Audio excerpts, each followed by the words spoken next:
새로운 시작 성경 공부 김신승 목사입니다. 오늘은 교회에 관해서 배워볼 텐데요. 먼저 새로운 시작 성경 공부 강의 계획서 한번 보도록 하겠습니다. 새로운 시작 강의 계획서는 1주차 변화되었어요. 2주차 변화된 습관을 가져요. 3주차 성경을 읽어요. 4주차 어떻게 기도할까요? 5주차 교회가 궁금해요. 라는 주제로 총 5주까지 진행이 됩니다. 오늘은 5주차 시간이고요. 교회가 궁금해요 라는 주제로 교회에 대해서 한번 공부해 보도록 하겠습니다. 자, 먼저 지난주 4주차 강의 복습 시간입니다. 여러분 어떻게 기도할까요? 라는 제목으로 우리가 4가지 공부를 했습니다. 기도란 무엇인가? 왜 기도해야 하는가? 어떻게 기도해야 하는가? 기도의 응답이란 무엇인가? 하는 이 4가지로 이제 우리가 공부를 했었지요. 왜 기도해야 하는가? 3가지 대답이 있었고, 어떻게 기도해야 하는가? 역시 3가지 대답이 있었고, 기도의 응답이란 무엇인가? 소극적인 의미와 적극적인 의미를 우리가 살펴보았습니다. 자, 오늘은 마지막 시간입니다. 교회에 관해서 한번 배워보도록 하겠습니다. 우리가 이제 월요일부터 토요일까지, 금요일까지를 주중이라고 표현하고, 평일이라고 표현하고, 주말에는 이제 교회를 갑니다. 교회에 가서 여러 가지 활동들을 하죠. 여러 가지 활동들을 하는데 그 교회 안에서 우리가 해야 되는 활동들 또는 지향해야 될 것들에 대해서 한번 배워볼까 합니다. 2가지로 총 나눠서 배워보도록 하겠습니다. 첫 번째는 교회 성질에 관해서 한번 배워보고요. 2번째는 교회의 목적에 관해서 한번 배워보도록 하겠습니다. 교회의 성질, 그러니까 쉽게 얘기하면 교회란 무엇인가? 그리고 2번째, 유형적 교회와 무형적 교회, 이 2가지에 대해서 간략하게 우리가 한번 배워보도록 하겠습니다. 자, 첫 번째, 교회란 무엇인가? 여러분, 교회란 무엇인가? 어떻게 생각하시나요? 우리 이제 교회라고 생각하면, 건물들을 떠올릴 수 있겠죠. 작은 교회, 저는 지하 개척교회 때부터 이제 신앙생활을 시작해서 지금 이제 목회자가 됐습니다만, 조그마한 교회, 삼각교회 또는 의리의리한 대형교회, 우리가 이런 것들을 쉽게 떠올릴 수 있을 겁니다. 하지만 이제 교회란 무엇인가라고 정확하게 정의를 내려보자면 조금 어색한 부분이 있어요. 제가 이렇게 한번 정의를 내려보겠습니다. 교회란 시대를 초월하는 모든 참 신자들의 공동체이다라고 정의를 할 수가 있겠습니다. 교회란 무엇인가? 시대를 초월해서 모이는 신자들의 공동체라는 거예요.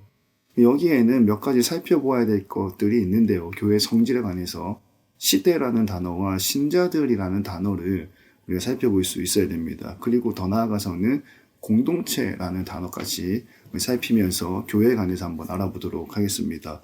자, 먼저 시대라는 단어이지요. 여기서 이제 시대라는 거는 어떤 이제 성경을 조금 공부하신 분들이나 연구하신 분들을 보면 구약 시대에는 교회가 없었다라고 이제 이야기를 하는 것들을 종종 듣게 됩니다만 그렇지 않습니다. 교회는 구약에도 교회가 있었고요, 신약에도 교회가 있었고 당연히 오늘날에도 교회가 있는 것이지요. 스데반 집사님은 사도행전 말씀을 통해서 사도행전 7장 38절을 통해서 이스라엘 백성들을 광야교회라고 이제 부르는 모습을 살펴볼 수가 있습니다. 근데 이제 그때 이제 광야교회, 교회라고 했을 때는 현재, 오늘날의 교회의 모습하고는 많이 다르죠. 오늘날은 이제 교회 십자가가 탑이 높이 솟은 건물을 생각할 수 있겠지만 구약과 신약은 좀 다릅니다.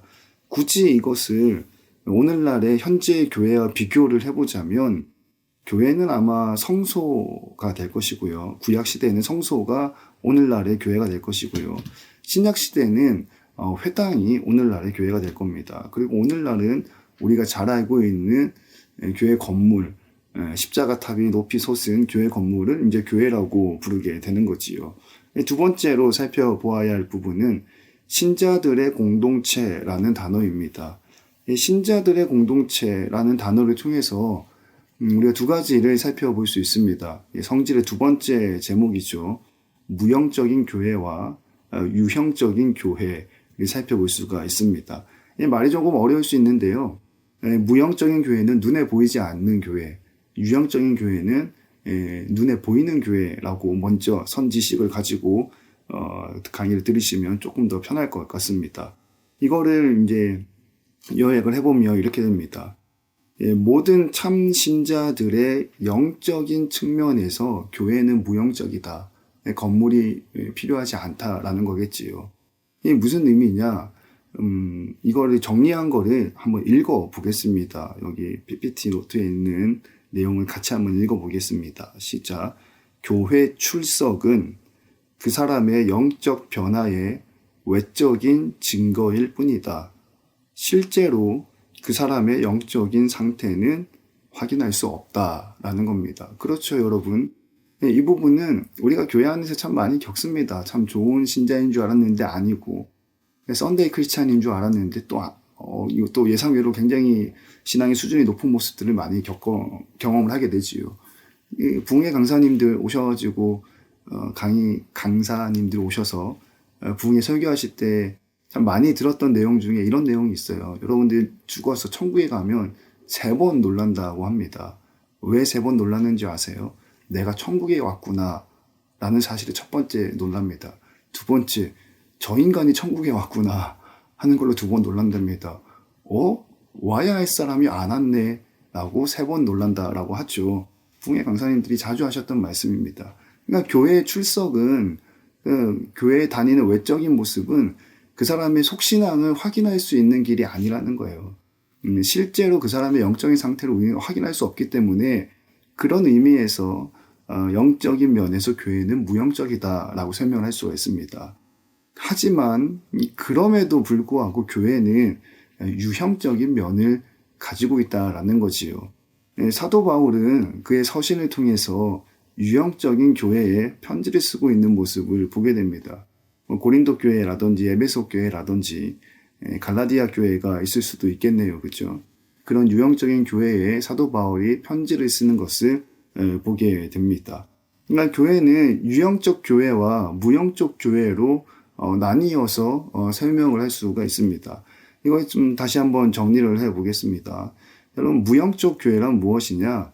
하나님께서 보시는 대로의 교회다라고 설명을 할 수가 있을 것 같아요.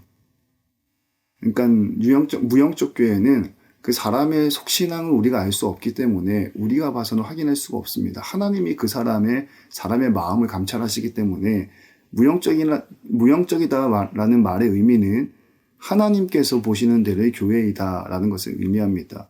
그리고 이와는 반대로 유형적인 교회는 무슨 교회냐? 그리스도인들이 보는 대로의 교회이다라고 설명을 할 수가 있게 되는 것이지요. 자, 여러분 어렵지 않죠? 무형적 교회는 하나님께서 보는 대로의 교회, 유형적인 교회는 그리스도인들이 사람들이 보는 대로의 교회이다라는 것을 알 수 있게 됩니다. 교회란 무엇인가? 그 교회의 정의에 대해서 말씀을 드리고 유형적 교회와 무형적 교회에 대해서 설명을 드렸습니다. 이번에 두 번째, 교회의 성질이 아니라 교회의 목적에 관해서 한번 말씀을 나누도록 하겠습니다. 교회의 목적, 그러니까 다시 말하면 교회에서 하는 일이 무엇인가? 그런 것들을 종종 봅니다. 교회 안에서 이렇게 물건을 사고 파는 일들을 좀 많이 보죠. 물론 명백은 선교 헌금, 그렇죠. 근데 또 그런 일들이 있을 때마다 심심치 않게 다툼이 일어나는 것들도 많이 보게 됩니다. 자, 그러면 교회에서 하는 일이 무엇인가? 여기서 하는 일이라는 거는 진정 교회가 해야 할 일이 무엇인가? 라는 제목입니다. 이건 참 중요한 것 같아요. 왜냐하면 제가 설교 시간에도 청년들한테나 대중들한테, 회중들한테 설교할 때도 비슷한 맥락에서 자주 언급을 하고 있습니다. 무슨 말인고 하니, 여러분, 교회에 다니는 사람들도 모여서 예배드리고, 헌금하고, 뭔가 교제를 하잖아요. 근데 교회가 아니라 일반 사교단체, 동아리 활동도 비슷한 일들을 합니다. 그들도 모이고요. 그들이 모인 주제하에 뭔가 활동을 하고요. 헌금이라고는 할 수 없지만 회비를 걷고요. 교제라고는 할 수 없지만 나가서 밥을 사서 먹습니다. 그렇죠? 그러니까 별반 다를 게 없는 거예요. 교회의 목적에 대해서 명확하게 인지하지 않으면 내가 교회를 다니고 있는 건지 사회에 사교활동을 하고 있는 건지 구분이 안 갈 때가 있습니다. 교회에서 하는 일이 무엇인가 목적은 3가지 측면에서 살펴봐야 합니다. 첫 번째는 하나님에 관한 사역이고요. 두 번째는 신자에 관한 사역, 그리고 마지막 세 번째는 세상을 향한 사역이다라는 거죠. 교회는 이 세 가지 사역을 함께 품고 있어야 교회다운 모습, 교회가 세워진 목적에 합당한 교회가 된다라는 거죠. 여러분들이 속해 있는 교회는 어떠신지 한번 말씀을 들으면서, 강의를 들으면서 생각해 보면 좋겠습니다. 첫 번째, 하나님을 향한 사역은 예배로 요약해서 설명할 수가 있겠습니다. 찬양을 부르고 하나님을 높여드리는 거죠. 기도를 드리고, 기도는 지난번 4주차 때 우리가 한번 배웠지요. 그리고 하나님의 말씀을 듣고 또 성도 간의 교제가 일어나는 것. 그러니까 교회의 첫 번째 목적은 하나님을 향한 사역, 예배에 집중이 되어져 있다라는 것을 알 수가 있습니다. 골로새서 3장 16절에는 이런 말씀이 기록됩니다. 시와 찬미와 신령한 노래를 부르며 마음의 감사함으로 하나님을 찬양하라 라고 되어져 있죠. 예배하라 라고 되어져 있습니다. 예배에 관련해서도 깊이 들어가면 좀 복잡해지고 어려우니까 이 새로운 시작 시리즈 성경 공부에서는 그리 어렵지 않게 이야기하고 진행을 하겠습니다. 하나님에 관한 사역을 해야 됩니다. 교회는 그것은 예배를 통해서 실현되는 것이지요. 두 번째, 교회에서 하는 일은 무엇인가? 신자를 향한 사역입니다. 이 신자를 향한 사역은 무엇이냐? 그 신자의 신앙이 자라날 수 있도록 양육해 줘야 된다라는 것이지요. 골로새서 1장 28절 말씀입니다. 각 사람을 그리스도 안에서 온전한 자로 세우는 것이라고 말씀이 기록됩니다. 그러니까 교회에서 하는 일은 무엇인가? 하나님을 예배해야 합니다. 교회에서 하는 일은 무엇인가? 신자들을 믿음을 그리스도의 장성한 분량에 이르기까지 양육시켜야 된다라는 것이요. 그러니까 교회 안에는 성경 공부하고 큐티를 나누고 말씀을 나눌 수 있는 소모임이라고 해야 되나요? 그런 작은 모임들이 활발하게 진행이 되어져야 합니다. 물론 교회의 규모에 따라서 진행되는 방식은 다 다를 수 있겠지만 신자를 양육하는 사역이 교회 안에서는 반드시 이루어져야 한다라는 거지요.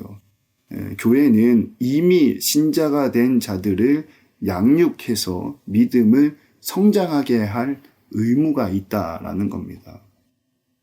그리고 교회에서 하는 이 마지막 세 번째는 세상을 향한 사역인데요. 전도와 구제의 사역이 바로 그것입니다. 예수님께서는 마태복음 28장 19절 말씀을 통해서 모든 족속으로 제자를 삼으라 라고 제자들에게 복음 전파의 사명을 주셨지요. 예수님께서는 신자이든지 불신자들이든지 간에 누가복음 말씀뿐만이 아니라 예수님의 공생의 사역을 살펴보면 도움이 필요한 사람이라면 그 사람이 예수님에 대해서 알고 있던지 모르든지 상관없이 일일이 그 사람 위에 손을 얹어서 필요한 부분을 채워주셨다라고 되어져 있습니다. 그러니까 예수님께서는 신자이든 불신자이든 도움이 필요한 자에게 일일이 그 위에 손을 얹어 도움을 주셨다라는 측면의 구제의 사역입니다. 그러니까 교회에서 해야 할 세 번째 측면은 세상을 향한 측면인데요. 사역인데요. 전도하는 일, 불신자를 신자로 만드는 전도하는 일, 구제하는 일, 구제의 대상이 교회를 다니든지 다니지 않든지 간에 그거를 떠나서 구제하는 일을 교회에서는 해야 된다라는 거지요. 교회에서 하는 일은 무엇입니까? 하나님을 향한 사역은 예배입니다. 신자를 향한 사역은 양육입니다. 세상을 향한 사역은 전도와 구제입니다. 라고 정리를 할 수가 있겠지요. 자, 여러분 이제 강의를 마무리하겠습니다.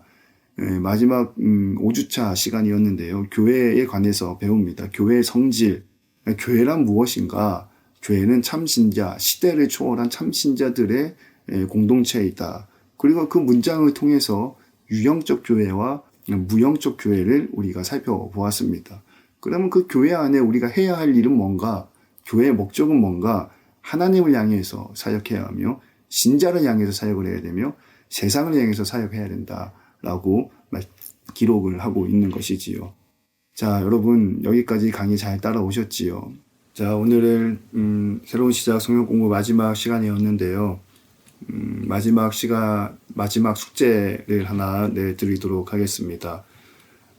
교회의 교회의 목적 세 가지 중에서 하나님과 신자, 세상에 관련된 이 세 가지 목적 중에서 여러분이 교회에 가장 크게 기여할 수 있는 부분은 무엇인지를 생각해보고 그대로 실천에 옮기는 것입니다. 예배에 관해서 만약에 내가 실천을 해보고 싶다, 안내를 해서 수도 있겠고요. 주보를 나눠줄 수도 있겠고요. 예배 시작 10분 전에 일찍 와서 맨 앞자리에 앉아 있을 수도 있겠지요. 신자를 향한 양육하는 거에 내가 동참하기를 원한다라고 했을 때 성경 공부 프로그램에 참여할 수도 있을 것이고, 전도 또는 구제 헌금을 통해서 세상을 향한 사역에 동참을 할 수도 있게 되는 것이겠지요. 이 세 가지 사역 가운데 여러분이 참여할 수 있는 사역을 고민해 보시고 교회에서 실천하는 것이 마지막 숙제입니다. 자, 새로운 시작 성경 공부 1주차부터 5주차까지 쭉 마쳤는데요. 공부를 이어서 마쳤는데요. 여러분 어떠셨는지요? 오늘 강의는 여기까지 하고 다음번 강의를 통해서 다시 만날 수 있기를 바라봅니다. 여러분 수고하셨습니다. 감사합니다.